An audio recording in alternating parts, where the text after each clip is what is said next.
Kelenjar mamaria atau ambing pada sapi letaknya di daerah inguinal yang terdiri dari 4 perempatan kuartir. Setiap kuartir memiliki satu puting.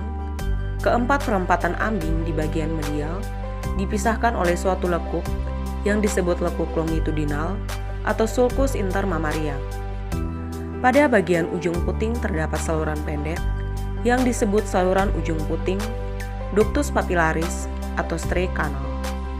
Streak canal ini berperan dalam pengaturan keluarnya susu dan mencegah masuknya bakteri luar ke dalam ambing. Puting merupakan bagian ambing yang tidak ditumbuhi bulu.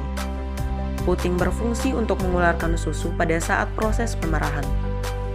Bagian bawah puting terdapat streak canal yang berfungsi menutup saluran agar susu tidak keluar dan juga menghasilkan cairan seperti lemak yang bersifat bakteriostatik sehingga mencegah masuknya mikroba ke dalam ambing. Struktur pendukung utama ambing adalah kulit, ligamentum suspensorium mediale, dan ligamentum suspensorium laterale. Penyangga utama ambing adalah ligamentum suspensorium laterale et mediale, sedangkan kulit luar hanya bersifat pelindung daripada sebagai penyangga ambing. Bagian-bagian interior ambing secara berurutan terdiri dari alveolus, lobus, lobulus, sinus capillaris, mammary ductus, gland cistern, teat cistern, dan teat meatus. Anatomi alveoli. Produksi susu pada sapi tergantung pada aktivitas alveoli. Alveolus merupakan organ yang terdapat di dalam ambing.